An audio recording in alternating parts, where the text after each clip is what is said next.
And also what is very important, particularly in these volatile times, is that the fund management team has a robust risk management process as well as a robust operational process.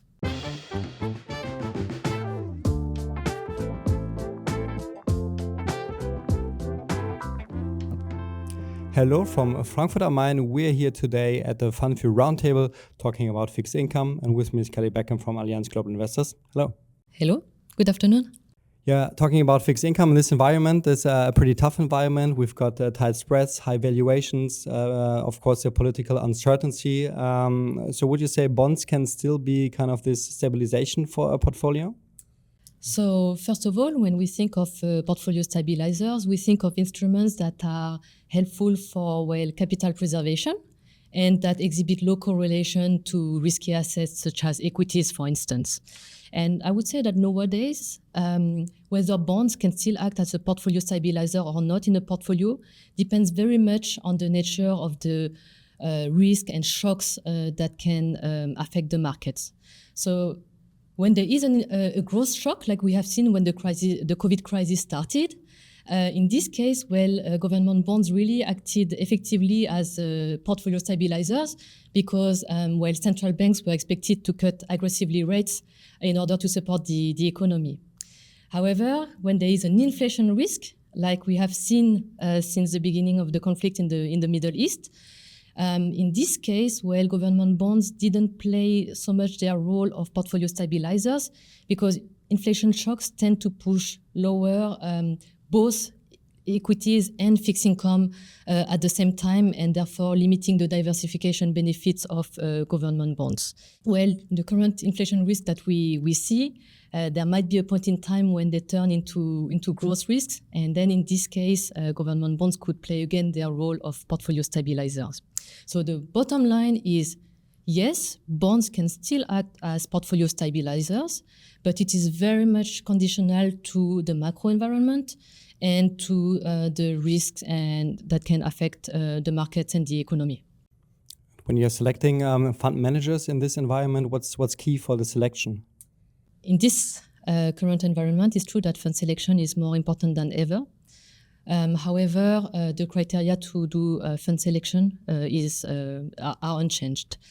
And in times of stress, actually, investment processes are being tested. So actually, times of stress are acting as a litmus test, actually, for strategies. And therefore, what will be more under scrutiny in these current times is the execution.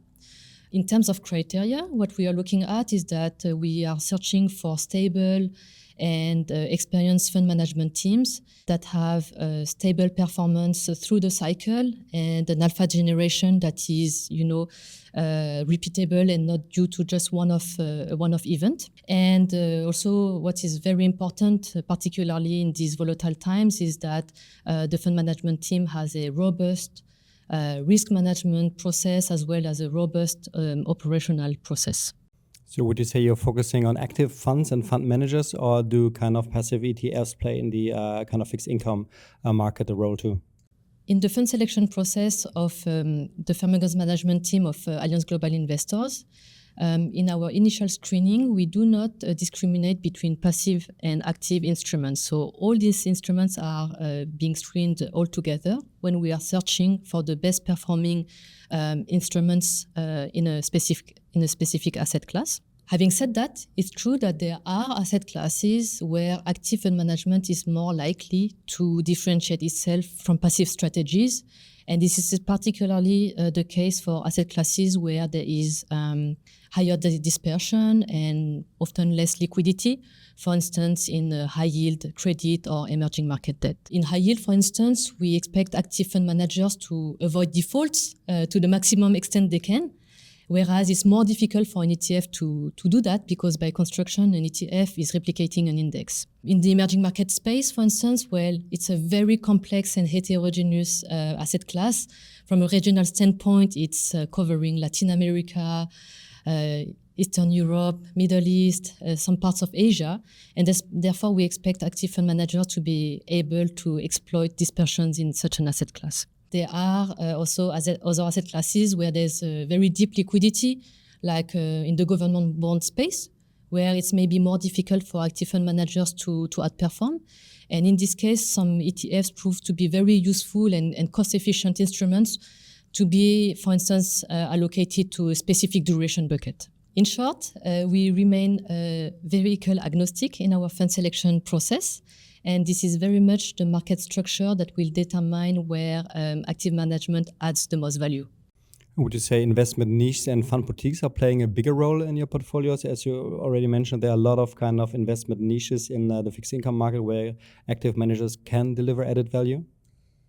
Well, particularly in the context of searching, for less correlated instruments in a portfolio, niche investments can really play an important role thanks to their diversification benefits. Well, niche investments often have less analyst coverage, often less liquidity, and more complexity. And these conditions actually create structural inefficiencies and therefore greater potential for alpha generation. And actually, this kind of niche investments can be quite complementary to core fixed income and core equity asset allocation, particularly in the context of a multi-asset portfolio.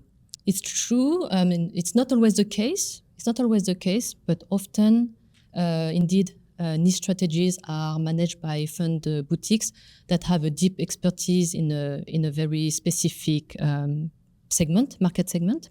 Fixed income is such a broad asset class of its own, ranging from government bonds to credit, to emerging market debt, to securitized assets. And therefore, there's actually more than enough room for both large asset managers and boutiques to operate in core markets and specialized niches. Thank you very much, Kelly. Thank you.